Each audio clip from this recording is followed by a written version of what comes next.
আপনারা এখন দেখছেন সনাতন মিডিয়া প্লাস। চ্যানেলটিতে নতুন হলে এখনই সাবস্ক্রাইব।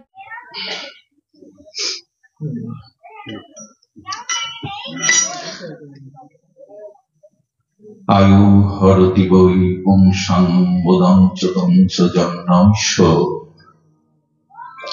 তস্যতে যতক্ষণিত উত্তম শ্লোকবর্তায়া কলিযুগ পাবনাবতার পরম প্রেমময় প্রেম পরতত্ত্ব সীমা রাসবিলাসীর চরম পরিণতি প্রেম বিভক্ত বিলাস শ্রীমূর্তি পরম করুণা বরুণালয় শ্রী শ্রী সচিনন্দন নদিয়া বিহারী শ্রী গৌর হরি পরম পাবন পতিত উদ্ধারণ পতিত তারণ চিন্তামণি দাতা শিরোমণি পরম দয়াল পরম কারণী শ্রীতাই চাঁদের মহানুকম্পায় শ্রী শ্রী রাধা মাধবের অহেতুকী করুণায় বঙ্গবসুন্ধরার ভক্ত গৃহ শ্রী অঙ্গনে পারলৌকিক আত্মকল্যাণার্থে আজ এই সান্ধ্য দিবেশনে ভক্ত গৃহ শ্রীনিকেতনে শ্রীমৎ ভাগবতী ও ভক্তি যজ্ঞের সুধা যজ্ঞের অমৃত যজ্ঞের যে পরম আয়োজন, সেই পরম আয়োজনে এই মহামৃতক্ষণে মহামাহেন্দ্রক্ষণে অস্মদীয় জীবন ধন জীবন সর্বস্ব প্রাতঃস্মরণীয় পরম বন্দনীয় সদ্গুরু শ্রী ভগবান শ্রী শিল গুরু মহারাজের রাতুল রাতুল পাবন পদারবিন্দে পরার্থ কোটি দণ্ডবাদ প্রণতি।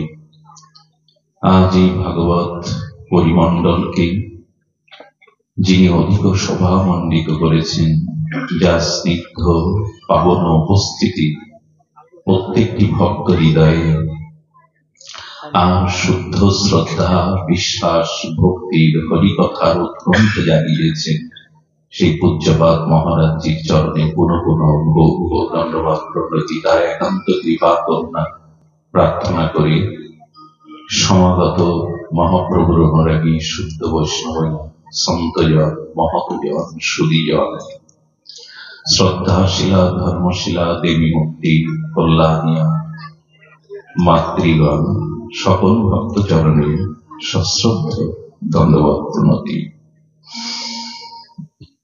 দেখুন, মহারাজ তার অপর করুণা নিচ্ছরণী ঝর্ণাধারায় বললেন, মহাপ্রভুর আদর্শকে বুকে নিয়ে মহাপ্রভুর সর্বোত্তম মত আমাদের গ্রহণ করা জীবনের একমাত্র ঐকান্তিক শ্রেয় প্রেম ভক্তি লাভের একমাত্র দিক দর্শন। শ্রীমান মহাপ্রভু আমার মতো অজ্ঞ অথম অবিদ্যা অস্মিতাগ্রস্ত জড়জীবের জন্য তিনি জানিয়েছেন, দুই ভাই হৃদয়ের খালি অন্ধকার, দুই ভাগবত সঙ্গে করা সাক্ষাৎকার। বাইরে কারোর সাথে দেখা হওয়ার নাম পরিচয়, আর অন্তর পরিচয়ের নাম হলো সাক্ষাৎকার।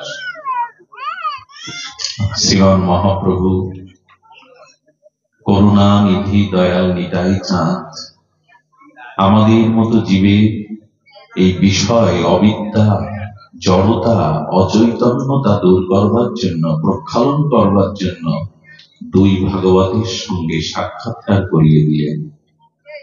এক ভাগবত বড় ভক্তি রস শাস্ত্র, আর ভগবান বড় ভক্তি রস পাত্র। আমাদের হৃদয়ে জন্ম জন্মান্তরের অবিদ্যা অজ্ঞানতা মোহ জড়তা এগুলি প্রক্ষালনের জন্য এই দুই ভাগবত সাক্ষাৎকার আমাদের জীবনে একান্ত প্রয়োজন। আমার সেই মহা সৌভাগ্য আজ এই ভক্ত পরিমণ্ডলে প্রাপ্ত হয়েছি শ্রী গুরু মহারাজের কৃপায়। এখানে কি বলছেন দেখুন, শ্রী হরিকথা হরিনাম কীর্তন ব্যতীত মানুষের সমস্ত আয়ুই বৃথা।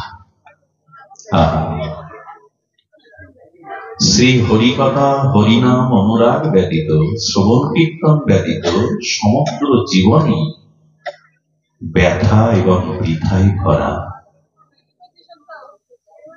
এবং যে মুহূর্তে মহৎ সান্নিধ্যে মহৎ চরণ প্রান্তে বসে অনুভব বেদ্য ভক্ত শ্রীমুখে ভাগবত সম্মুখে হরিকথা শোনার ভাগ্য প্রাপ্ত হয়ে সেই সময়টা আমাদের আয়ু হরণ করেন না ভগবান। আয়ু হরতি বৈ পুংসাং, আমাদের আয়ু হরণ করেন না। একটু আস্তে, একটু কথা বলতে নিষেধ করুন। তৎসতে যতক্ষণিত উত্তম শ্লোক বন্ময়া, উত্তম শ্লোক শ্রী ভগবানের নাম রূপ লীলা কথা অনুভব বেদ্য ভজন উন্মুখ ভক্তের মুখে সাধু সান্নিধ্যে শ্রবণ যখন করা হয় তখন আমাদের আয়ু হরণ হয় না। পূর্ব দিগন্তে সেই বিবাহ ভরি শেষে আলোকিত সূর্যের উদয় হয়, আবার পশ্চিমে রক্তিম রাঙে আবির রাঙে বিচিত্র রণবাহারে সূর্য অস্তমিত হয়। এটা ভজন বিমুখ শ্রী গুরু মহৎ কৃপা বিমুখ সাধারণ সংসারী বিষয়াবদ্ধ জীবের জন্য নিত্য নৈমিত্তিক সাধারণ ঘটনা। আচ্ছা বলুন তো, আমার মতো মাদিস ভজন বিমুখ চৈতন্য বিমুখ শ্রী গুরু কৃপা মহতের কৃপা বঞ্চিত বিষয়াসক্ত জীবের সূর্য উদয় হলো অস্ত হলো, এতে কি এসে যায়? কিন্তু যারা শ্রী গুরু কৃপা ভাগবত কৃপা মহৎ অনুগ্রহ পেয়েছেন তাদের কাছে সূর্য উদয়ের অস্ত বিষয়ী সাধারণ ব্যক্তির মতো নয়। তাদের উপলব্ধি, হে প্রভু, তোমার ভজন বিনা, তোমার চৈতন্য বিনা, তোমাকে উপলব্ধি বিনা আমার জীবন থেকে একটা আয়ু দিন বিদায় হলো, মৃত্যু এগিয়ে এলো। তারা এই যন্ত্রণায় ছটফট করতে থাকে, ভজন হলো না, কৃপা হলো না, সাধু সঙ্গ হলো। এই জন্য শাস্ত্রীয় বলেছেন, তাং শৌচ শৌচ বিনাদ অনুশোচ হরি কথায়াং বিমুখ নভেন। শ্রী হরিকথা শ্রবণে বিমুখগ্রস্ত জীবকে পাপী অপরাধী বলেছেন, ক্ষমা করবেন। যাগ যজ্ঞ তীর্থযাত্রা পূর্ণাদি কর্ম করলেও যারা শ্রী হরি কথাতে বিমুখ, যারা হরি নামে বিমুখ, তাদেরকে নাম অপরাধ বা অপরাধী বলা হয়েছে।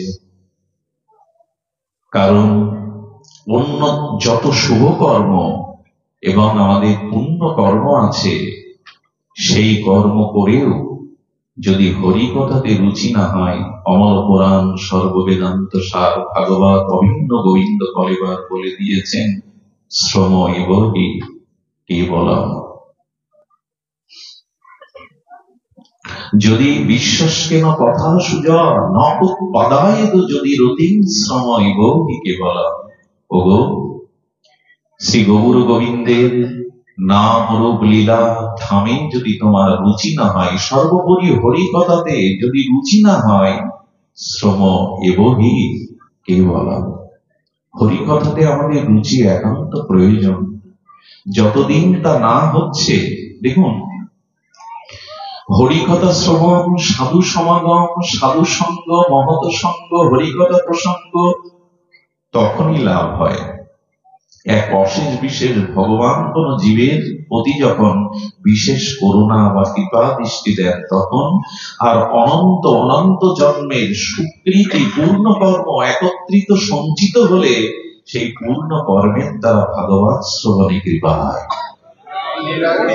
আচ্ছা, ভগবত কৃপায় হরিকথা শ্রবণ, সাধু সমাগম, সাধু সঙ্গ, এটা কেমন? আর পুণ্যের দ্বারা যেটা হয়, বলেন দেখুন,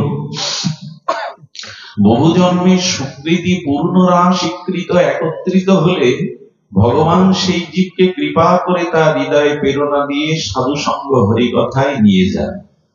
আর যদি ভগবান কোন জীবের প্রতি বিশেষ করুণা করেন, তখন তিনি কোন মহৎকে তার কাছে পাঠান সঙ্গের জন্য, তাকে কৃপা করবার জন্য।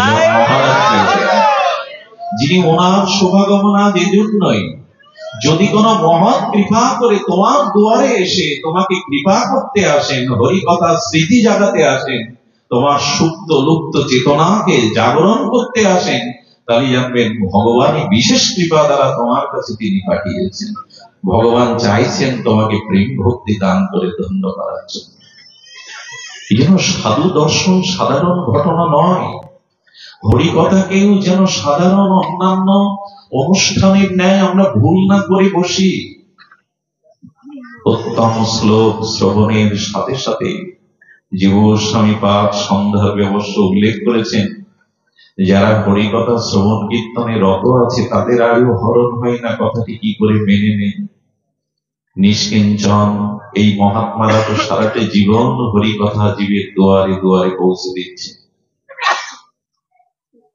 তো তাহলে একজন হরিকথা রসিক প্রেমিক তিনিও মারা যান, হরিকথা বিমুখ তিনিও তো মারা যান। আয়ু তো সকলের হরণ হচ্ছে, হরিকথা শ্রবণ কীর্তনকারীর আয়ু হরণ হয় না, এই কথা মানব কি করে? জীব গোস্বামী পাদ সন্দর্ভে বলেছেন, হরিকথা রসিক জনের ভক্ত জনের মৃত্যু আর আমার মতো বিষয়ী মাবিষ জীবের মৃত্যু একরকম মনে হলেও এক নয়। দৃষ্টান্তে বলেছেন এই দার্শনিক আচার্য প্রবাদ, আমাদের এই পৃথিবী নামক ভূখণ্ডে এমন দার্শনিক আচার্য কমই এসেছে জীব গোস্বামী পাদের মতো। উনি সন্দর্ভে উল্লেখ করেছেন, বিড়ালি যখন তার বাচ্চাটিকে ধরে, ঘাড় মোটকেই তো দন্ত দ্বারা ধরে।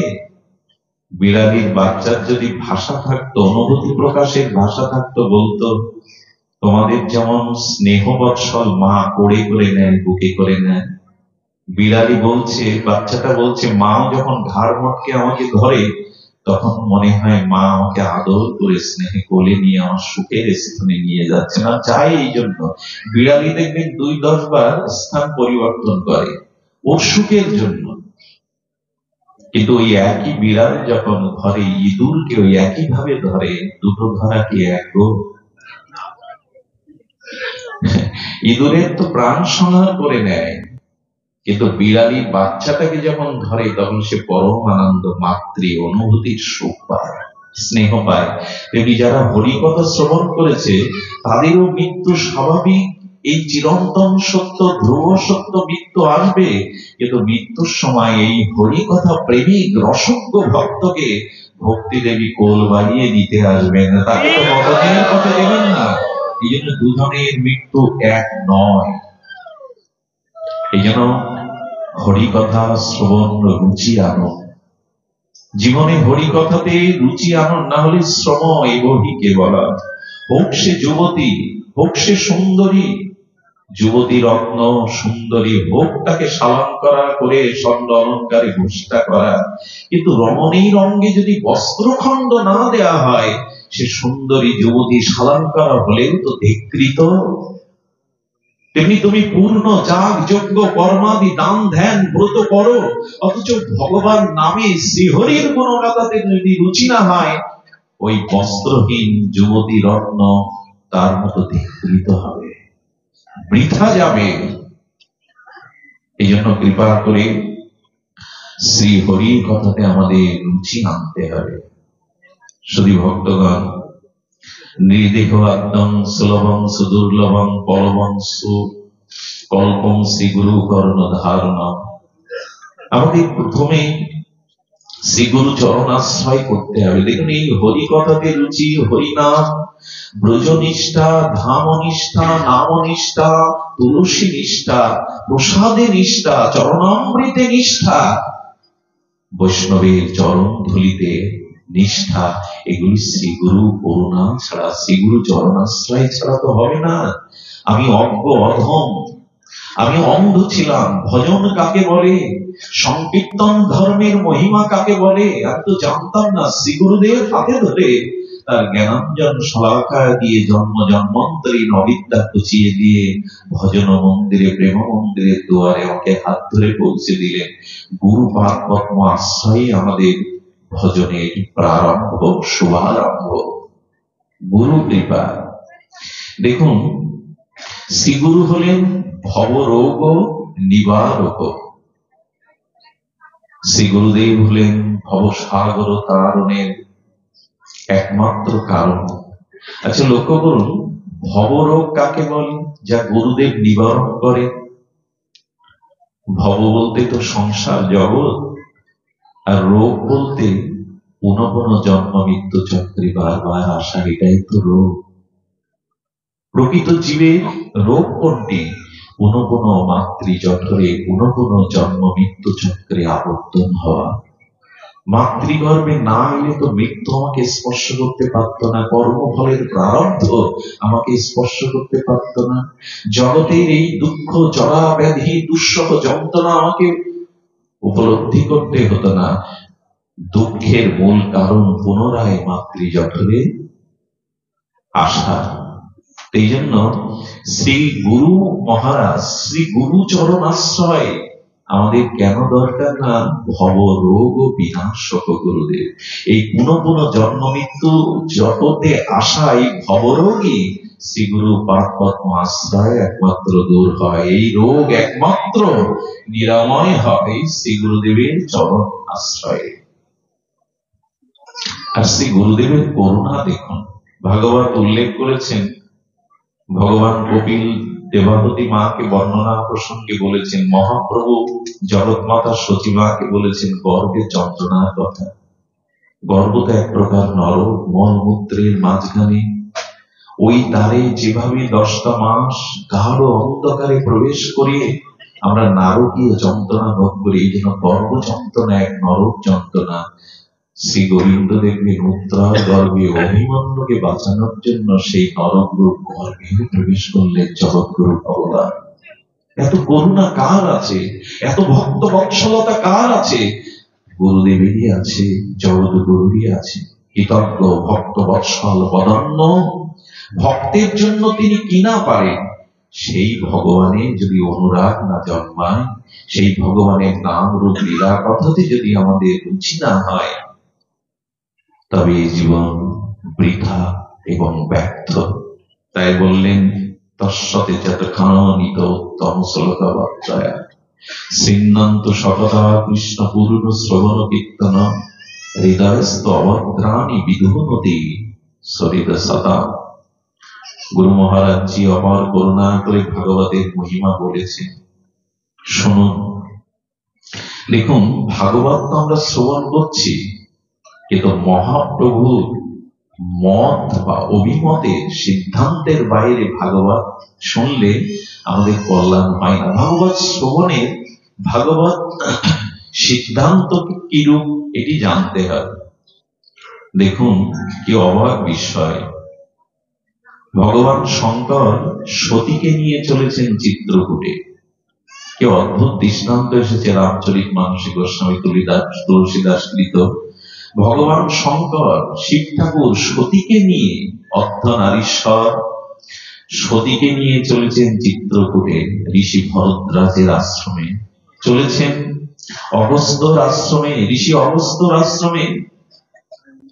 রাঘবেন্দ্র রাজীব লোচন ভগবানের দিব্য নাম রূপ লীলা শ্রবণ করে, যখন শ্রবণ করতে ভগবান শঙ্কর সতীকে নিয়ে উপস্থিত হয়েছেন, সঙ্গে সঙ্গে অগস্ত্য ঋষি এসে ভগবান শঙ্করকে সাষ্টাঙ্গে প্রণাম করছেন। এই দেখো মা, শ্রবণে কেন আমাদের ভক্তি প্রেম, আমাদের স্বভাব সংস্কার কেন হচ্ছে না? সতী হঠাৎ বলে বসলেন, বক্তাকে শ্রোতা প্রণাম করে, কিন্তু এ তো দেখছি বক্তাই শ্রোতাকে প্রণাম করতে এসছে। এই উপযুক্ত সমাপ্ত বক্তা তো এই হরিকথাতে সতীকে নিয়ে ভগবান শঙ্কর এলেন, কিন্তু সতী প্রথমেই ভুল করে বসলেন, ভাগবতের প্রতি তার প্রগাঢ় শ্রদ্ধা এলো না। আর উনি মনে করেছেন বক্তাকেই তো শ্রোতারা প্রণাম করে, অভিনন্দন জানায়, স্তুতি আরতি করে, এ তো দেখছি বক্তা উঠে এসে শঙ্করকে প্রণাম করছেন, ইনি উপযুক্ত বক্তা তো? যদি কারো কখনো মনে হয় ইনার মুখে হরিকথা শুনে কি হবে, ইনি উপযুক্ত তো, ওই শ্রদ্ধা নষ্ট হওয়াতে সতীর আর হরিকথাতে রুচি হলো না। দেখুন, হরিকথাতে রুচি না হলে তার পরিণাম কি হয়। গোস্বামী তুলসীদাস কি অপূর্ব দৃষ্টান্ত জীবের সামনে আমাদের এই জগতে উপস্থিত করেছেন। হরিকথা শুনলেন কিন্তু মনোযোগ এলো না। এটি কথা বলি, যদি অপরাধ না নেন, বহু জন্মের সঞ্চিত অপরাধ সঞ্চয় থাকলে এহেন কৃষ্ণ নামে প্রেম না হয় অঙ্কুর, জানিও দেহে আছে অপরাধ প্রচুর। ভগবানের দিব্য লীলা কথাতে যার চোখ সজল হয় না, যার চিত্ত বিগলিত হয় না, যার অলসতা অরুচি আসে, জানতে হবে অনেক জন্মের অপরাধ হৃদয়ে বাসা বেঁধেছে। এই জন্য একটু সাবধানে শুনিবে মহন্ত বচন। সাধুমুখে হরি কথা, ভাগবত কথা খুব সতর্ক হয়ে শুনতে হয়। তার পরিণাম সতীর মন বসল না প্রভুর কথায়। হরিকথা বিশ্রামান্তে ভগবান শঙ্করের সাথে আসতে আসতে তখনই রঘুপতি রাজ বলোচন মর্যাদা পুরুষোত্তম ভগবান তিনি লীলা করছেন। সীতা হরণের পরে প্রভু সীতা বিরহে কাতর হয়ে হরিণীর কাছে, বৃক্ষের কাছে, নদীর কাছে ব্যাকুল হয়ে প্রশ্ন করছেন, সীতা কোন পথে বলতে পারো? ভগবান শঙ্কর বলছেন, দেখো সতী, ভগবানের দিব্য নাম রূপ লীলা ভক্ত মুখে, আচার্য মুখে শ্রবণের ফল দেখো। যার লীলা কথা শ্রবণ করে এলাম, সেই স্বয়ং ভগবানকে এখন আমরা সামনে দেখতে পাচ্ছি। হরিকথার ফল হলো প্রেম ভক্তির দ্বারা ভগবানের চরণে পৌঁছানো। ভগবান শঙ্কর দূর হতে শ্রদ্ধান্বিত হয়ে সাষ্টাঙ্গে প্রণাম করছেন। বাবা একটু আসতে প্রণাম করছেন। দেখুন, হরিকথা যদি শ্রদ্ধান্বিত হয়ে আর উৎকণ্ঠা ব্যাকুল পিপাসাক্ত চাতক সম হয়ে শ্রবণ করা যায়, হরিকথায় হরির দর্শন বা চরণ পর্যন্ত পৌঁছে দেয়, তার প্রমাণ। ভগবান শঙ্কর চিন্তা করলেন, প্রভু নরলীলাতে আছে, মত্ত লীলাতে আছে, এই মুহূর্তে তার সম্মুখে গেলে তার লীলায় ব্যাঘাত ঘটবে। দূর থেকে সাষ্টাঙ্গে বারবার স্তুতি প্রণতি আর সাষ্টাঙ্গ দণ্ডবাদ করলেন। সতী হঠাৎ মনে হলো, কাকে প্রণাম করছেন? জগৎ তো প্রণাম করে ভগবান শঙ্করকে, ওনাকে প্রণাম করছে বলে সতী সংশয় এলো না, প্রভুকে প্রণাম করো। কিন্তু এই যে হরি কথাতে রুচি হয়নি, ভাগবতে রুচি হয়নি, সে কারণে ভগবানেও তার পূর্ণ বিশ্বাস জন্মায়নি। আচ্ছা, শঙ্কর তো সতীর গুরু, পতিত পরম গুরু, সেই গুরু বাক্যে যার শ্রদ্ধা না আসে তার পরিণতি দেখো। শ্রী গুরু বাক্যে, শঙ্কর বাক্যে, ভগবান শিবের বাক্যে বিশ্বাস এলো না। প্রণাম করতে কাকে বলছেন শঙ্কর? যিনি স্ত্রী হারিয়ে বনবাসে বিরহ কাতরে স্ত্রী খুঁজে বেড়ান, তিনি ভগবান হতে পারেন? সতী কি সাধারণ? আত্মা শক্তি দেবী ভগবতী, উনি কি সাধারণ? কিন্তু উনি জগৎকে গোস্বামীপাদ বলছেন, আচ্ছা ইনি এই লীলা কেন করছেন? সতী কেন প্রভুকে চিনতে পারছেন না, প্রণাম করছেন না? শঙ্কর বাক্যেও তার অবিশ্বাস হচ্ছে কেন জানেন? এখানে একটা ভুল ভেঙে দেওয়া দরকার। দেখবেন, শিশু সন্তানকে এক পা দুপা করে হাঁটি হাঁটি পা পা করে যে মা তাকে হাঁটতে শেখায় না, সেই মায়ের একটা কৌশল দেখবেন, সন্তানকে ছেড়ে দিয়ে অপেক্ষা করে, আয় খোকা আয়। আপনারা লক্ষ্য করবেন, সন্তান যখন আসতে থাকে মা কি করতে থাকে? উল্টো হাঁটতে থাকে কিনা, পিছাতে থাকে কিনা? খোকাকে হাঁটি হাঁটি পা পা করে তাকে হাঁটা যখন শেখানো হয়, পদচক্র মানে সন্তান যখন হাঁটতে শেখে, মা দেখবেন পিছনে হাঁটে, আয় খোকা আয়, হাঁটে কিনা? মা পেছনে হাঁটছেন কেন জানেন? ওকে সঠিকভাবে হাঁটা শেখানোর জন্য।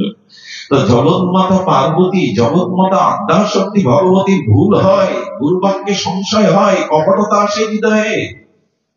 উনি উল্টো হেঁটে আমাদের হাঁটা শেখাচ্ছেন ভাগবত পথে। এভাবেই চলতে হয়, এভাবেই চলতে হয়। তো স্ত্রী হারিয়ে যে মনে মনে কাঁদে, সে ভগবান পূর্ণ ব্রহ্ম, আমার বিশ্বাস হয় না। ভগবান শঙ্কর এক বটবৃক্ষের তলে বসে বললেন, অবিশ্বাসে মরতে হয় তুমি মরো, আমি প্রভুর নাম নিয়ে। বটবৃক্ষ মানে দৃঢ় বিশ্বাস, নিশ্চয়িকা বুদ্ধি। ওখানে বসে প্রভুর নাম করতে লাগলেন। সতী কি করলেন জানো মা? দেখো ভাগবত কিভাবে শ্রবণ করতে হয়, ভাগবতের মহামহিমা কি করে উপলব্ধি হয়। উনি সীতার রূপ ধরেছিলেন। দেখি তো, পূর্ণ ব্রহ্ম ভগবান রামচন্দ্র দূর থেকে প্রণাম করে বললেন, মা, সন্তানকে পরীক্ষা নিতে হয়। ঠকে গেলেন। ঠকে যাওয়ার পরে যখন ফিরে এলেন শঙ্করের কাছে, বিষণ্ণ বদনে শঙ্কর বলছেন, তোমার পরীক্ষা করা হয়েছে? বলল, না প্রভু, আমি পরীক্ষা তো করে মিথ্যা আশ্রয় নিলেন। শ্রী গুরু চরণে যদি, বৈষ্ণব চরণে যদি আপনার ভিতরে কপটতা আসে, আপনার ভিতরে মিথ্যা প্রবঞ্চনা আসে, আপনি কোনোদিনই কৃপা থেকে বঞ্চিত হবেন। কৃপা রাজ্য হতে আপনি পুরোপুরি বঞ্চিত হবেন। দেখুন, ভাগবত রাজ্যের সব থেকে বড় ভগবত কৃপার পাত্র হলো নিষ্কপটতা, সরলতা। যদি ছলনা আসে, প্রবঞ্চনা আসে, ভ্রম আসে, এ পথে কিছুই পাওয়া যায়নি। আচ্ছা, একটা অমৃতের বোতল বা শিশিতে একটা অমৃত আছে, পাশে খার বোদাম নোনা জলে ভরা আছে, শিশির মুখটা সিপে দিয়ে আটা। আচ্ছা, যদি অমৃতের শিশি থেকে আপনি আপনার এই খার বোদাম নোনা জলে ভরা শিশিতে অমৃত নিতে চান, কি করতে হবে? প্রথমত খার প্রধান শিশিটাকে খালি করতে হবে। তো খালি করেই তো অমৃত নিতে হবে।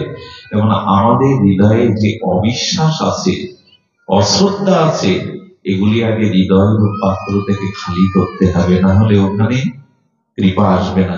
আচ্ছা, খালি করবেন কি করে? বোতলটা উপর করলেন অথচ পড়ছে না জল, তার কারণ কি? সিপেটা আটা আছে। এই সিপেটা হলো কপটতা। ভেতরে বাইরে দুই রকম এই যে কপটতা থাকলে সে ভগবত কৃপা পায় না। সিপিটা তো খুলতে হবে, পাত্র খালি করুন, তাহলে অমৃত পাত্র থেকে তাতে কিছু পাওয়া যাবে। উনি ছলনা করলেন, না আমি তো পরীক্ষা করিনি, লজ্জা পাবেন বলে। আপনারা জানেন, এই সতী দক্ষ যজ্ঞে দেহ ত্যাগ করেছিল কেন জানেন? সতীর মৃত্যু আছে? মৃত্যু নাই, কিন্তু এই দেহটা পরিবর্তন করে পার্বতী গিরিজা হয়ে এলেন কেন জানেন? এ দেহে ভাগবত অপরাধ হয়ে গেছে, গুরু বাক্যে অবিশ্বাস হয়ে গেছে, তাই এ দেহে আর ভজন কৃপা হবে না।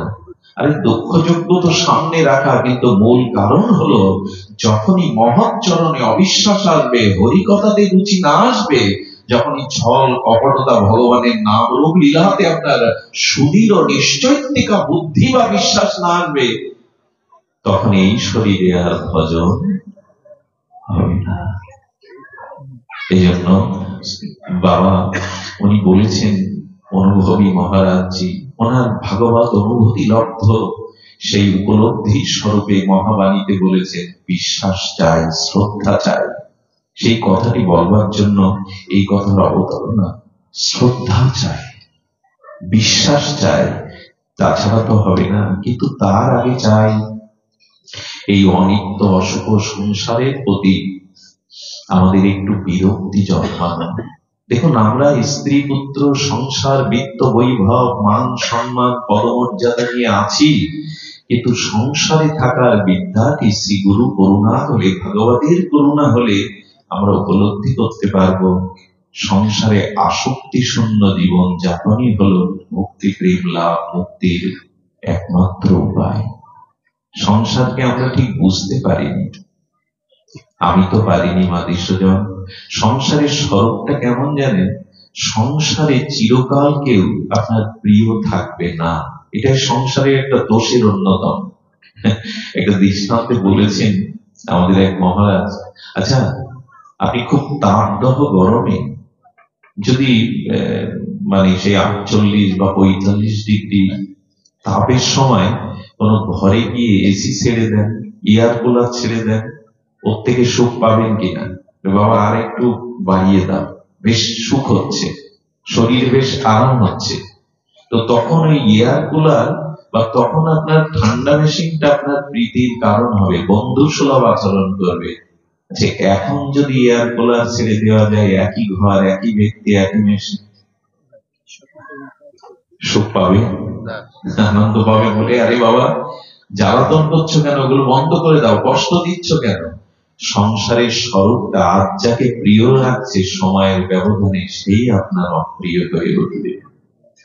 এই সংসার, বস্তু, ব্যক্তি, ঘটনা, পরিস্থিতি কখনো আপনার চিরদিন প্রিয় থাকবে। আজকে যে প্রেয়সীর মুখ না দেখলে আপনার দিন ভালো যায় না, একদিন ওই প্রেয়সীর মুখ দেখলে বলবেন তোমাকে দেখলে আমার জীবন অতিষ্ঠ হয়ে ওঠে, চোখের সামনে শুনে দাঁড়ায়।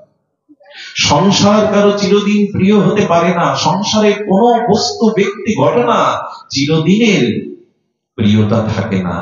প্রিয় তো আত্মাতে, প্রিয় তো প্রেমে, ভক্তিতে।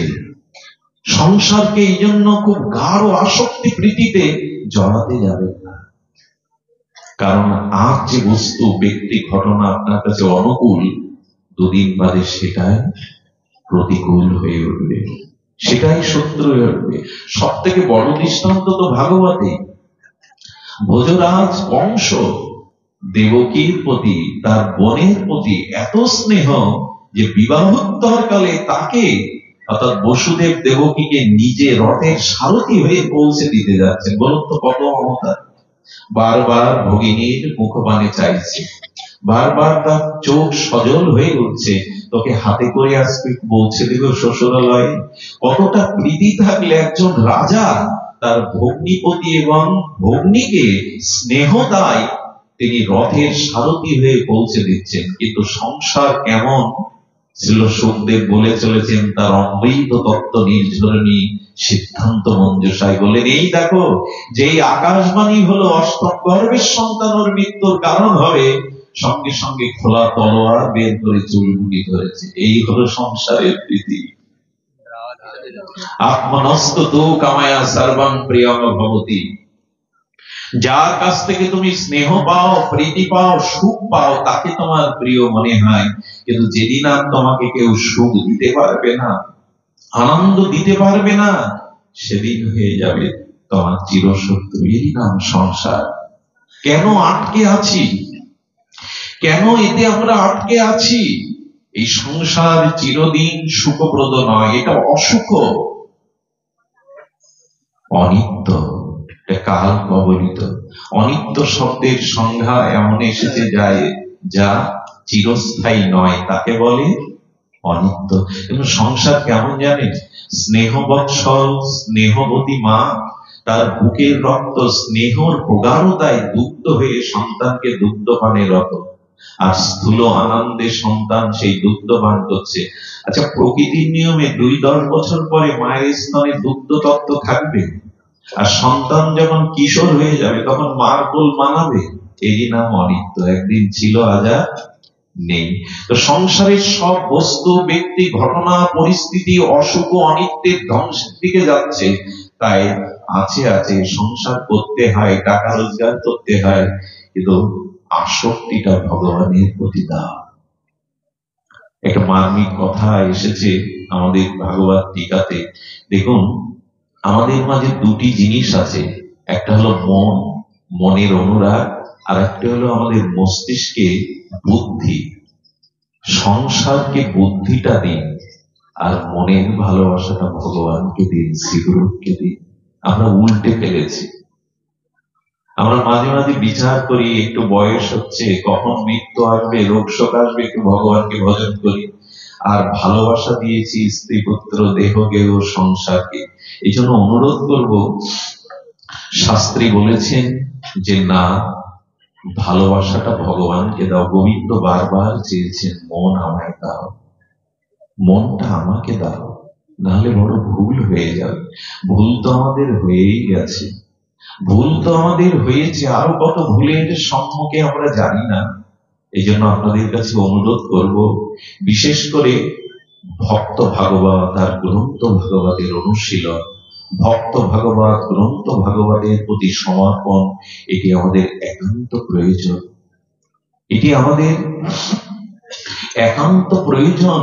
ভক্ত এবং গ্রন্থ ভাগবতের আনুগত্য নিয়ে, এটাই মহাপ্রভুর মত, এটাই আদর্শ। আহা, কি বলবো আপনাদের। শ্রীনিবাস আচার্য মহাপ্রভুর দ্বিতীয় আবেশ কলেবর যখন লীলাচলে গেলেন, তখন আনন্দের হাট, ভক্তির হাট ভেঙে দিয়ে মহাপ্রভু নিত্য লীলায় অপরকারে লীলায় গেছে। মহাপ্রভুর পরিকরগণ এক এক করে সবাই বিদায় নিচ্ছে, আর পণ্ডিত গোস্বামী, গদাধর পণ্ডিত গোস্বামী সেই টোটা গোপীনাথে মহাপ্রভুর শোকে বিরহে পাথর মূর্তি হয়ে বসে আছেন, বাইরের দিকে দৃষ্টি নেই। শ্রীনিবাস এসেছে বড় ব্যথা ভরা হৃদয় নিয়ে। প্রভু নাই, রূপ নাই, সনাতন নাই। লীলাচলে বড় ব্যথা নিয়ে শ্রীনিবাস আচার্য এসে প্রণাম করছেন গদাধর পণ্ডিত গোস্বামীকে। কিন্তু প্রণাম করলে কি হবে? মহাপ্রভুর বিরহে শোকে এ জগতে তিনি আর নাই, পাথর মূর্তি হয়ে বসে আছেন। উনি চলে গেলেন। সেবক পরের দিন শ্রীনিবাস এলে কানে কানে বলছেন, প্রভু, শ্রীনিবাস এসেছে আপনার দর্শনে আশীর্বাদ নিতে। তখনই চোখ খুললেন শ্রীনিবাস। তুমি এসেছ? তোমার কথা মহাপ্রভু আমাকে বলেছেন, তুমি আসবে, তোমার দ্বারা মহাপ্রভুর অনেক কাজ, অবশিষ্ট কাজ তোমার দ্বারাই সম্পন্ন হবে। এসো এসো। জানো, এই দেখুন, হস্তলিখিত ভাগবত বের করেছেন। তখন তো প্রেজ আবিষ্কার হয়নি। গদাধর পণ্ডিত গোস্বামী হস্তলিখিত ভাগবতটা শ্রীনিবাস আচার্যের সামনে দিয়েছে, কিন্তু অক্ষরগুলো ভাষা ভাষা মুছে মুছে গেছে। সজল নয়নে শ্রীনিবাস আচার্যের কাছে বলছেন, পণ্ডিত গোস্বামী, জানো, তোমার প্রভু মহাপ্রভু জগন্নাথ দর্শন করে টোটা গোপীনাথে এসে সেই মধুর কণ্ঠে ডাকতো, গদাধর গদাধর। সে ডাকা শুনি না কানে। এই দেখো, মহাপ্রভু আমার মুখে ভাগবত শ্রবণ করতেন, আর ধ্রুব চরিত্র, প্রহ্লাদ চরিত্র, ভক্ত চরিত্র এত নিষ্ঠায় সাবধান হয়ে শুনতেন। শুনতে শুনতে প্রভুর চোখের জলে এই দেখো ভাগবতের অক্ষরগুলো ভেসে গেছে। দেখো দেখো শ্রীনিবাস, তোমার প্রভুর ভগবানের নাম রূপ শ্রবণ করতে করতে তার চোখের প্রেমাশ্রিতে অক্ষরগুলো ভেসে গেছে। প্রভু কতটা ব্যাকুলতা নিয়ে হরিকথা শুনতে, কতটা ব্যাকুলতা নিয়ে হরিকথা শুনতে। শ্রীনিবাস আচার্য চোখে জল, গদাধর পণ্ডিত গোস্বামীও কাঁদছেন। আর কেউ এমন করে ডাকবে না গদাধর। এই জন্য হরিকথাতে মহাপ্রভুর এত রুচি। রায় রামানন্দ শুনে তার রূপ সনাতনের সাথে তার ভক্তি সিদ্ধান্ত আলাপন, এবং সে যে রহিল প্রভুর দ্বাদশ বৎসর, সেই গম্ভীরাতে আমাদের স্বরূপ দামোদর রায় রামানন্দের মুখে রায়ের নাট্য গীতিতে, গীত গোবিন্দে, কৃষ্ণ করণামৃতে এমনি করে প্রভুর জীবন ধারণা তো হরি কথাই জীবাত, ভগবানের কথাই জীবাত। কবে আসবে আমাদের রুচি? কবে আসবে হরিকথাতে ব্যাকুলতা? কবে আসবে উৎকণ্ঠা?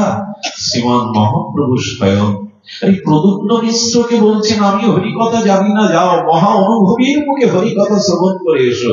প্রদ্যুম্ন মিশ্রকে পাঠিয়েছিলেন মহা অনুভবী রায় রামানন্দের নিকটে। প্রথম দিন শ্রবণ করার সুযোগ পাননি, কাজে ব্যস্ত ছিলেন, নিজের ভজন কাজে। দ্বিতীয় দিন রায় রামানন্দ মহা অনুভবীর একদিনের হরিকথাতে প্রদ্যুম্ন মিশ্র প্রেমের সাগরে ডুবে গেলেন। মহাপ্রভুকে বললেন, প্রভু কার কাছে পাঠিয়েছিলেন? একদিনের কৃষ্ণ কথা আমাকে সাগরে ডুবিয়েছে। প্রভু আমি ডুবে গেছি, একদিনের কৃষ্ণ কথা। এই জন্য হরিকথাতে রুচি চায়। দেখুন, ভগবানের নাম রূপ লীলা ভক্ত মুখে শ্রবণ করতে করতেই তো রুচি হবে। আর আমাদের উচিত হলো বৈষ্ণব আদর, বৈষ্ণব সম্ভাষণ, সব থেকে বড় ভক্ত সঙ্গ। আপনারা জানেন, রাজস্থানে মীরা যেখানে আবির্ভূত হয়েছিলেন, এই মীরাকে কম লাঞ্ছনা সহ্য করতে হয়নি। তার গিরিধারী লালকে ভালোবাসতে গিয়ে সে রাজরানী, কিন্তু রাজরানীর সুখ তার সয়নি। যিনি ব্রজরাজ নন্দনকে প্রাণ অমন সঁপে দিয়েছেন, তাকে আর রাজরানী ভালো লাগে? সারা রাত তার বিনায় সেই গিরিধারী লালকে সুরমর্শনায় সুরলহরীতে আনন্দ দিতেন। কিন্তু মীরার বদনাম ছড়িয়ে পড়ল। বৈষ্ণব নিন্দা হতে হতে মীরা রাজস্থান সেই স্থান ত্যাগ করেছিলেন। শুনুন, বৈষ্ণব নিন্দা, বৈষ্ণবকে অনাদর করলে কি হয়। মীরা বিদায়ের সাথে সাথে সমগ্র মেঘতাতে অনাবৃষ্টি, ফসল হানি, দুরারোগ্য ব্যাধি এসে উপস্থিত হয়েছিল। যে গ্রামে বৈষ্ণব নিন্দা হয়, যেখানে সাধুর সম্ভাষণ নাই, যেখানে সাধুগুরু বৈষ্ণবের কোন মর্যাদা নাই, ভগবান সেখানে বিমুখ হয়ে যান। অনাবৃষ্টি, ফসল হানি শুরু হলো। এটা নিয়ম। এই জন্য আমাদের সাধু অনুরাগ, বৈষ্ণব অনুরাগ চাই। সাধুর চরণ ধুলিতে ছাড়া, সাধুর চরণ ধৌত জল ছাড়া ভক্তির বল কোথায়? কোথায় পাবো তার অধরামৃত ছাড়া? এই জন্য মীরা ব্রজে চলে গেলেন। বৃন্দাবনের অলিতে গলিতে সেই প্রেমে মত্ত হয়ে কখনো হাসেন, কখনো নাচেন, কখনো গীত করেন। একদিন এই ভাবাবেশে শুনলেন মথুরায় যায়। মথুরা থেকে এসে দ্বারকাধীশের কথা মনে পড়লো। মীরা দ্বারকায় গেলেন। মেঘতাতে রাজস্থানের লোক হাহাকার করতে লাগলো, মীরাকে কত নিন্দা করেছি, কত বদনাম করেছি, আজ আমাদের দুর্দশা ঘোচানোর জন্য মীরাকে চায়। জীবনে ভগবানকে পান আর না পান, যদি কোন শুদ্ধ ভক্ত সঙ্গ মানে ভগবান পাওয়ার থেকে বড় পাওয়া, এর থেকে বড় সৌভাগ্য আর হতে পারে না। এর থেকে বড় সৌভাগ্য হতে পারে না। মীরা দ্বারকায় গেলেন।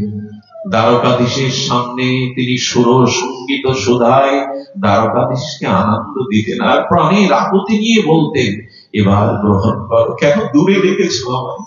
কেন আর তোমার স্বরূপধামে নিত্য লীলা থেকে আমাকে দূরে রেখেছ?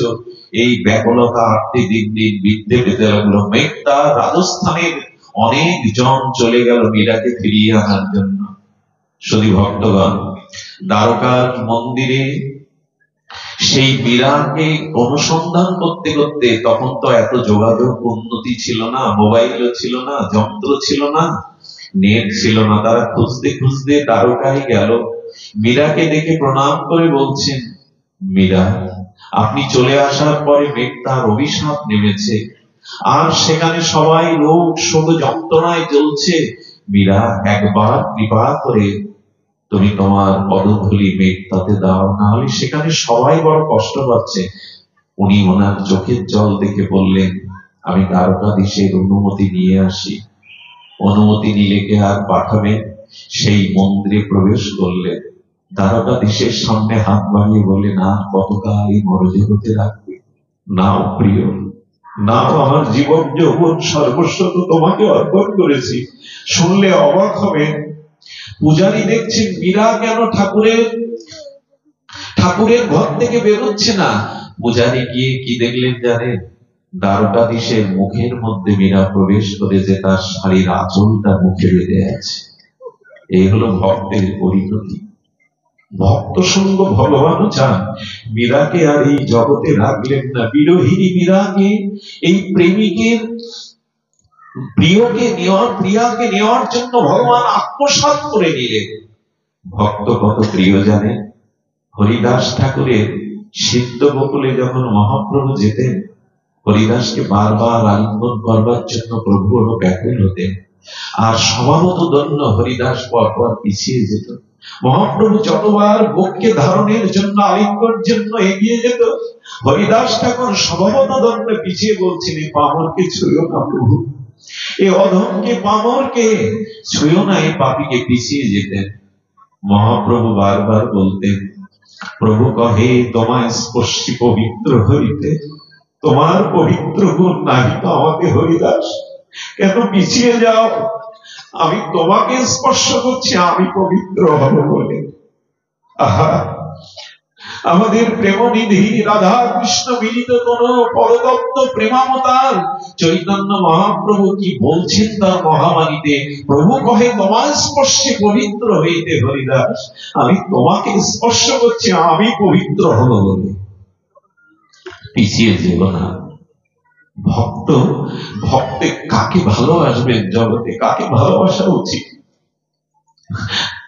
সমর্পিত গৌর চরণে নিজেকে সঁপে দিয়েছিলেন। মহাপ্রভু যখন সন্ন্যাসের পরে শান্তিপুর অদ্বৈত ভবন হতে চিরদিনের জন্য বিদায় নেবেন লীলাচলে, তখন হরিদাস সবার পেছনে এসে দাঁড়িয়ে, পেছনে দাঁড়াতেন, সামনে দাঁড়াতেন না। দৈন্য না হলে তো ভজন রক্ষা হয় না। তিনি দৈন্যের মূর্তিমন্ত বিগ্রহ, পেছনে দাঁড়িয়ে কি বললেন জানেন? শব্দটা আমার বড় হৃদয়ে লাগে।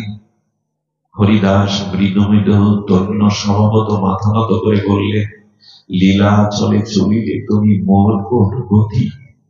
প্রভু, তুমি লীলাচলে চলছ, আমার কি গতি বলতে পারো?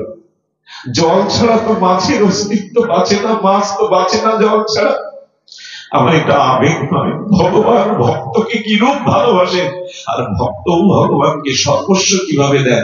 লীলাচলে চলিলে মোর কোন গতি? হরিদাসের গতি নাই, তিনি লীলাচল চিনেন না, কিন্তু কতটা সমর্পিত। হরিদাস বলছেন, লীলাচলে যাইতে মোর নাহিক শক্তি। প্রভু, লীলাচলে যাওয়ার আমার শক্তি কোথায়? কি করে এই পাপিষ্ঠ জীবন আমি ধারণ করবো তোমার বিহারে?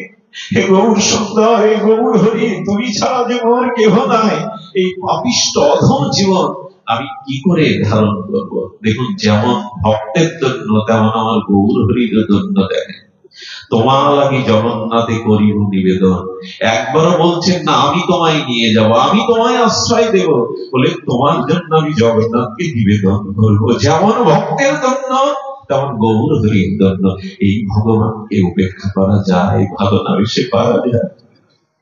তোমার লাগি জগন্নাথে করিব নিবেদন। হরিদাস ঠাকুরকে সিদ্ধ বকুলে মহাপ্রভু রেখেছিলেন, মহাপ্রভু রেখেছিলেন। আর আর হরিদাসকে আচ্ছা, আমার এখানে একটা কূট প্রশ্ন জাগে। আমার তো সুবুদ্ধি নাই, সরল বুদ্ধি নাই, নিষ্কপট বুদ্ধি নাই। আচ্ছা প্রভু, তোমার ভিতরে অপবিত্রতা কি আছে যে তুমি হরিদাসকে স্পর্শ করে পবিত্র হবে? প্রভু কথা বলবে তো একটু শাস্ত্র মেনে বল। সচ্চিদানন্দ প্রেমময় তনু রাধা ভাবকান্তি নিয়ে জগতে এসেছো, তোমার ভিতরে অপবিত্রতা কি আছে যে তুমি হরিদাসকে স্পর্শ করছো পবিত্র হওয়ার জন্য? প্রভুর উত্তরটা দিয়েছেন অনুভবিজন গৌর পরিকরজন। মহাপ্রভু বলছেন, হরিদাস দেখো,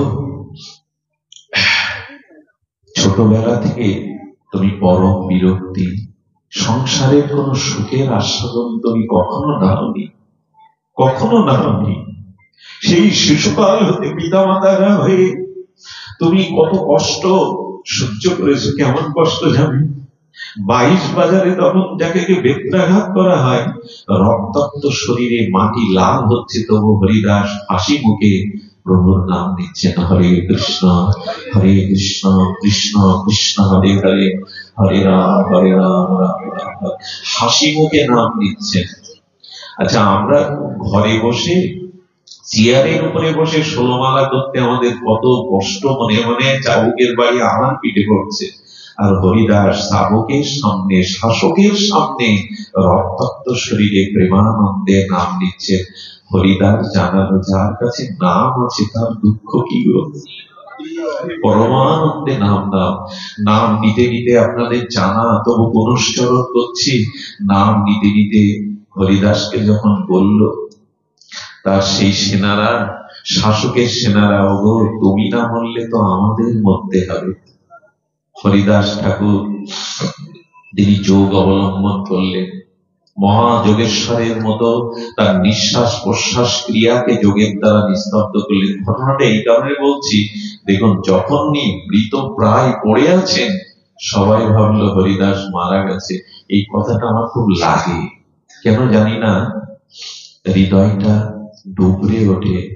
হরিদাসের শরীরটাকে নিয়ে সেদিন কি আলোচনা হচ্ছে জানেন? বাজারে স্বয়ং ব্রহ্মা প্রহ্লাদের আবেদেশ নামাচার্য কেন প্রভু তাকে স্পর্শ করতে চাচ্ছেন, ওই মুহূর্তে পড়ে আছে। মুসলিম ভাইরা বলছেন ওকে কবরে দেওয়া যাবে না, তাহলে ও ভেস্ট পেয়ে যাবে, ও কবরে দেওয়া যাবে না। হিন্দুবান কি বলছে জানেন? ওকে কে পোড়াবে, ও তো কেউ নেই, মুখে আগুন কে দেবে? আহারে, ব্রহ্মার অবতার হরিদাস ঠাকুরের নিথর দেহটা পড়ে আছে, তাকে সৎকার করবার জন্য কেউ দায়িত্ব নিতে যাচ্ছে না। কতটা কষ্ট সহ্য করতে হয়, কিভাবে আচরণ করে শিখিয়েছেন। কেউ কেউ বলল ওকে ফেলে দাও নদীতে, করে করে মাছ কীট পতঙ্গ দেহটা করে করে খায়। মহাপ্রভু সঙ্গে সঙ্গে বিশ্বব্যাপ্ত বিশ্বের সমস্ত ভার একত্রিত করে হরিদাসের দেহকে অবলম্বন করলেন মহাপ্রভু, যাতে দেহটা তুলে কেউ না ফেলে দিতে পারে। মহাপ্রভু আশ্রয় করলেন বিশ্বম্ভর, এত ভারী হয়ে গেল হরিদাসের দেহটা। সঙ্গে সঙ্গে পতিত পাবনী সত্য পাত নাশী হরির চরণস্থতা গঙ্গা বলছে, প্রভু দাও না, হরিদাসের দেহটা আমার বুকে তুলে দাও না, একবার আমার কাছে দাও প্রভু। কলির জীব আমাদের স্নান করে তাদের পাপ রেখে যায়, আমি গঙ্গা এই পাপ কাকে দেব? হরিদাসের মতো নিষ্কিঞ্চন নামনিষ্ঠ পরম ভক্তকে যদি আমি বুকে পাই, স্পর্শ পাই, আমি গঙ্গা ধন্য হয়ে যাব। দাও প্রভু, ওকে আমার কাছে দাও। হরিদাস ঠাকুর লজ্জা নিবারণের জন্য একটা বস্ত্রখণ্ড মাত্র লজ্জা নিবারণ করতেন। মহাপ্রভু বললেন, হরিদাস তোমার মতো ধন্য আমার নাই, তাই যেহেতু তোমার মতো ধন্য আমার নাই, তাই তোমাকে আমি স্পর্শ করছি যাতে তোমার মতো ধন্য আমার আসে। এই হলো ভক্তের। মীরাকে যেমন গ্রহণ করলেন। আচ্ছা, আজকে তো নির্জান, আজকে যেহেতু পারলৌকিক আত্মকল্যাণ ঠাকুর হরিদাসের প্রসঙ্গটা আসেই, আমরা ভক্তাধীন ভগবানকে না ভালোবেসে বড় ভুল হয়ে গেছিল। ভালোবাসাটা ভুল জায়গায় নিয়োগ দিয়েছি আমরা। আমাদের যে ভালোবাসাটা প্রভু দিয়েছিলেন, যে ভালোবাসাটা সঠিক জায়গায় দেয়নি, এই জন্য অভিশাপ হয়ে বেড়াতে হচ্ছে। তাবৎ গ্রহেদাস্তে না কারাগৃহম বিরাম তাবৎ মোহনীগণ যাবৎ কৃষ্ণ নতে জানা। ব্রহ্মা স্তুতিতে ব্রহ্মা বলছেন, যতদিন জীবের অনুরাগ ভালোবাসা হে কৃষ্ণ তোমাকে না দেবে, ততদিন তার শান্তি কোথায়? তার গৃহ তো কারাগার, তার হস্তপদ তো শৃঙ্খলিত, মোহ মায়ায় আবদ্ধ নেই, বাধা আবদ্ধ হয়ে আছে সে। আর তার মনের সদ্বৃত্তি চুরি হয়ে গেছে, মনে সব অসৎ বৃত্তি, মন স্তেনা চোর হয়ে গেছে। এই জন্য অনুরোধ করবো, ভালোবাসাটা ভগবানকে দিন, না হলে বড় ভুল হয়ে যাবে। ভালোবাসা যাকে তাকে দেওয়ার জিনিস নয়। ওই যে বললাম, বিচার সংসারকে দিন, বুদ্ধি সংসারকে দিন, কিন্তু প্রাণ বা মনের অনুরাগ ভগবানকে দিন, তা না হলে অভিশাপ বুঝবে না। এই পুনঃ পুনঃ জন্ম মৃত্যু চক্রের আবর্তনের অভিশাপ বুঝবে না। অনুরাগ ভালোবাসা ভগবানকেই দিতে হবে, ভগবানকেই দিতে হবে। এই জন্য ভক্ত যেমন ভগবান ছাড়া তার অস্তিত্ব, তিনি ক্ষণকালও থাকতে পারেন না, ভগবান তদ্রূপ। আপনারা জানেন ভগবান তদ্রূপ এই কারণে যে হরিদাস ঠাকুরের মহামহিমা প্রসঙ্গে ভক্তাধীন ভগবানের গৌর লীলাতে এক অপূর্বতা। আচ্ছা, হরিদাসের দেহটা, নিথর দেহটা মহাপ্রভু যখন সাংকে স্কন্ধে নিলেন, প্রেমাবিষ্ট হয়ে নৃত্য করতে লাগলেন। হরিদাসের তনু প্রভু কোলেতে উঠাইয়া অঙ্গনে নাচেন প্রভু প্রেমাবিষ্ট হইয়া। প্রেমেতে হরিদাসের নিথর দেহটাকে নিয়ে প্রভু নর্তন কীর্তন করছেন, বারবার আলিঙ্গন করছেন, আমার হরিদাস, আমার হরিদাস। এই দেখুন ভালো কাকে বাসতে হয়। ভগবানের চরণে, শ্রী গৌর চরণে হরিদাস সর্বস্ব সমর্পণ করেছে। গৌর বিনা তিনি অন্য কিছু চাননি, জানেনও না। শ্রীনাম আর নামময় গৌরকে তার জীবনের যথাসর্বস্ব দেওয়ার প্রাপ্তি হলো কি? মৃত ব্যক্তিকে দর্শন করতে গেলে আমরা স্নান করি, অপবিত্র জ্ঞান করি, মরা স্পর্শ হয়েছে, আর প্রভু ভক্তের দেহটা নিয়ে বারবার আলিঙ্গন করছেন, চুম্বন করছেন। কি বললেন জানেন? মহাপ্রভু বললেন, হরিদাস আজকে বাধা দেবে না, আজকে বাধা দেবে না। এই দেখো আমি তোমাকে বুকে জড়িয়ে ধরেছি, আজকে বাধা দেবে না। তুমি তো কোনোদিনই আমাকে আমার পক্ষে আলিঙ্গন দেওয়ার জন্য তুমি এগিয়ে আসনি, আজ বাধা দেবে না। শোনো হরিদাস, আজ তোমার ইচ্ছা পূরণের দিন শুধু নয়, আজ আমার ইচ্ছা পূরণের দিন। আজ তো আর বাধা দিতে পারবে না। এই দেখো, আমি তোমাকে বুকে নিয়েছি, আজ তো তুমি বাধা নিতে যাবে না। ভগবান ভক্তকে বুকে নিয়ে বলছেন, আজ আমার ইচ্ছা পূরণের দিন, আজ আমার ইচ্ছা পূরণের দিন। হরিদাসকে আর বিহ্বল হয়ে প্রেমন্তই স্বরূপ দামোদর ছিলেন অনুভবী প্রভু, হরিদাসকে দাও, ওর অন্ত্যেষ্টি ক্রিয়া করতে হবে, দাও প্রভু। অনুভবী স্বরূপ দামোদর নিলেন। এর পরের ঘটনা আপনাদের জানা। মহাপ্রভু যখন হরিদাসকে নিয়ে, আমার মনে হয় এই যে অন্ত্যেষ্টি ক্রিয়ায় সব যাত্রায় নামের দলকে পেছনে থাকা উচিত নয়, নাম আগে যাবে। আমরা দেখলাম সব যাত্রায় মৃত সবের পেছনে নামের দল যায়, কিন্তু নাম যাবে অগ্রে। মহাপ্রভু পরিকর গণ হরিদাসকে নিয়ে চলেছেন পুরীর সমুদ্র দুয়ারে। হরিদাসকে যখন সিদ্ধ বকুল থেকে তুলছেন, তখন সিদ্ধ বকুল কয়েকটা বকুল ফুল আর তার বিরহ অশ্রু হরিদাসের বুকের উপরে দিলেন, যেন সিদ্ধ বকুল বলছেন, ও ঠাকুর, আমাকে কে আর এমন করে তোমার মধুমাখা নাম শোনাবে? আমি আজ নাম হতে বঞ্চিত হলাম। তোমার এই মধুমাখা প্রেম সিক্ত হরিনাম আমাকে কে শোনাবে? ওগো, বৃক্ষেরও হরিনামের জন্য, হরিনামে বিরহে, ভক্ত বিরহে দুপোটা প্রেমশ্রু ফেলে। আমার তো এই বিরহ আসে না, আমার তো ব্যাকুলতা আসে না। আজ ফুল দিয়ে, বিরহ অশ্রু দিয়ে বিদায় দিল সিদ্ধ বকুল। সমুদ্রের তীরে ঠাকুর হরিদাসের দেহটা যখন প্রভু রেখেছেন না, সমুদ্র সা সা হু হু রবে, যেন তার বিরহ জানাচ্ছেন, ও ঠাকুর, আমার তীরে বসে এমন করে তো আর কেউ হরিনাম শোনাবে না ঠাকুর। সমুদ্র ব্যাকুল হয়ে গেছেন। আর পুরীর সমুদ্রে হরিদাসের তনুকে মহাপ্রভু যখন স্নান অভিষেক করাচ্ছেন, ভক্তদের বললেন, হরিদাসের পাদদল যে পান করবে তার অচিরেই প্রেম ভক্তি, কৃষ্ণ ভক্তি হবে।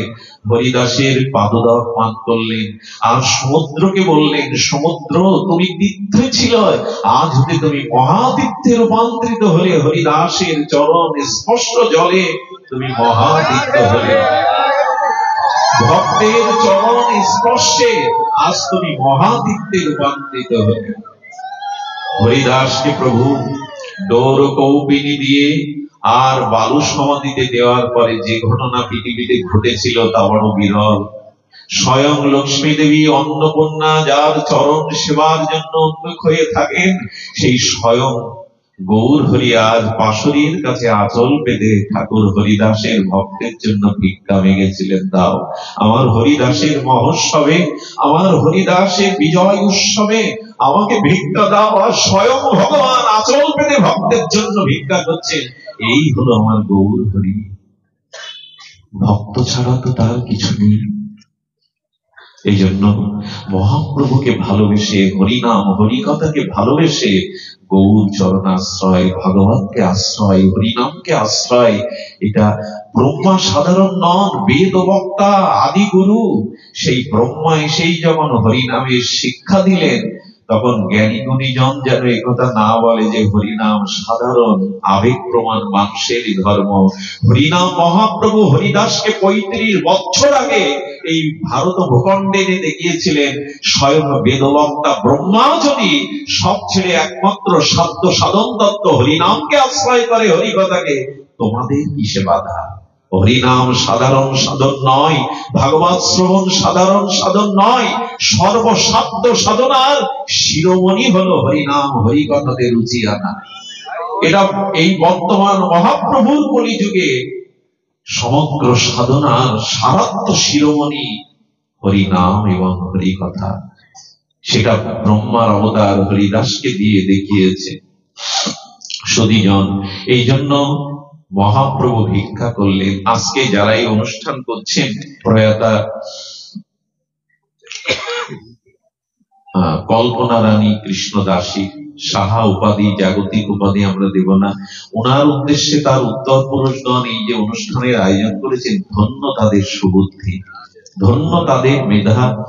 তারা এমনি করে এমন মহান আচার্য, আপনাদের মতো স্নিগ্ধ ভগবানের একান্ত অনুরাগী ভক্তদের চরণ ধুলিতে আমি না ধন্য করেছেন। শুধু এই নয়, কোন পূর্বপুরুষের উদ্দেশ্যে যদি কোনো সাধু সমাগম হয়, হরিকথা হরিনাম কীর্তন হয়, সেই পুরুষগণ অপর থেকে পূর্ণ আশীর্বাদ করতে থাকেন উত্তর পুরুষের, তাদের পরম দিব্য ধাম প্রাপ্তি হয়। কারণ কি জানেন, যেখানে হরিকথা হয় অনেক বিদেহী পরম ঋষিমুনির আত্মাগণের উপস্থিতি হয়, এখানে তাদের স্নিগ্ধ সান্নিধ্যে এই বাতাবরণ বড় নির্মল হয়, শুদ্ধ হয়। এই জন্য আসুন আমরা ভাগবতকে গ্রহণ করি, হরিনামকে গ্রহণ করি, হরি কথাতেই আমাদের জীবনের একমাত্র জীবাতু করে তুলি। এছাড়া তো আমাদের দ্বিতীয় পথ নাই। ওনার মতো মহাত্মাকে বসিয়ে রেখে হরি কথা বলা বড় দুঃসাহস। আমি আমার কথাই হারিয়ে ফেলছি, কারণ সূর্যের সামনে মাটির প্রদীপ নিয়ে কিভাবে আরতি করবো বলুন। ওনার সুললিত প্রজ্ঞা পাণ্ডিত্য ভজন অনুভূতি দিয়ে উনি যেভাবে ওনার পাঠ আমি শুনি, আমি জানি না যে কার মুখ দেখে আমার দিন শুরু হয়েছিল। আমি অত্যন্ত অসুস্থ, আসবার অবসর ছিল না, কিন্তু মনে হচ্ছে মহাপ্রভু ভাগবত মহতের আপনাদের দর্শনে এখন আমার থেকে সুস্থ বোধ করি কেউ নেই। এটাই হলো রোগ সহ মোহ দূর হয় যদি ভক্ত সান্নিধ্য পাওয়া যায়। প্রভাতে উঠে ভগবানের কাছে এই প্রার্থনাই করতে হয়, প্রভু প্রভু তোমাকে পাই আর না পাই, যেন তোমার সাধু দর্শন পাই। এই কথাই তো দেবাহুতি মাকে ভগবান কপিল দেব বলেছিলেন। আমরা ভাগবত বিশ্রাম করবো এই বিখ্যাত শ্লোক দিয়ে। সতাং প্রসঙ্গনা পেটিজেস মম সংবিদ ভবন্তি হৃৎকর্ণ রসায়ন কথা তজ্জ সনাত দর্শ অপবর্গবৎ মানি শ্রদ্ধা রতি ভক্তি ক্রম বিশ্বতি। হে মাতো, পারলে হরি সাধু সঙ্গ এবং সাধু মুখে ভগবানের প্রসঙ্গ শ্রবণ কীর্তনই হলো ক্রমান্তরে শ্রদ্ধা রতি প্রেম ভক্তিতে পৌঁছানো। এছাড়া তো আমাদের পথ খোলা নেই। এই দুই ভাগবত সঙ্গে আমাদের সাক্ষাৎকারী একমাত্র উপায়। শুধু ভক্তগণ, আপনাদের বহু দূর দূরান্ত থেকে যেভাবে এসেছেন, হরিকথা বলবার মতো ন্যূনতম যোগ্যতা ভজন অনুভূতি নাই, তবু শিল গুরু মহারাজের অপর করুণার দানে, এই মহারাজের অপর অহেতুকী কৃপা, তার করুণা ধারায় আজ যেটুকু হরিকথার আমাদের সৌভাগ্য হলো, সেই হরিকথা যেন শ্রদ্ধার পাত্রে বিশ্বাসের দৃঢ়তায় আমরা ধারণ করতে পারি। শুধু ভক্তগণ, বায়ু গন্ধ বিনা, গন্ধ কুসুম বিনা, কুসুম ভ্রমর বিনা, ভ্রমর রাগ বিনা, রাগ ভাব বিনা, ভাব প্রেম বিনা, প্রেম হরি বিনা, আর মনুষ্য জন্ম বিফল হরি নাম হরি কথা বিনা। যদি হরি কথা হরি নাম না থাকে, তবে আমাদের এই জন্ম বিফল।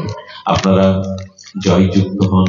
শ্রীমান মহাপ্রভুর আদর্শে আমাদের জীবনে অনুরাগ, আমাদের ভক্তির ধারা প্রবাহ গঙ্গা আমাদের স্রোতস্বিনী নদীর মতো হৃদয়ে বহমান থাকুক। আর মহারাজের দীর্ঘায়ু শতায়ু কামনা করি। এমনি করে আপনাদেরও কৃষ্ণ ভক্তি প্রার্থনা করে, আপনাদের পরম মঙ্গল বাসনা হৃদয়ে রেখে আজকের অনুষ্ঠানের পুত্র গৌরাঙ্গ সাহা, বাসুদেব সাহা, পুত্র বধূগণ বা দাদু ভাইগণ জগন্নাথ সাহা, দেবাশিস সাহা, পূজা সাহা, প্রিয়ন্তী সাহা, আরো কত কত যারা আছেন, তাদের প্রতি আশীর্বাদ রাখবেন। তারা এমনি করে আপনাদের চরণ ধুলিতে যেন অনুভূতি পায়, যেন তারা ভগবানের ভজনের পথে এগিয়ে যাওয়া হৃদয়ে প্রেরণা পায়। আজ এইটুকুই। সবার মঙ্গল কামনা করে হরি কথা এখানে বিশ্রাম নিতে একটা অনুরোধ। আমার অনেক দিনের লালসা, আমি মহারাজজির মুখে একটু হরিনাম আস্বাদন করবো। আপনারা আসুন, আমরা সকলে মিলে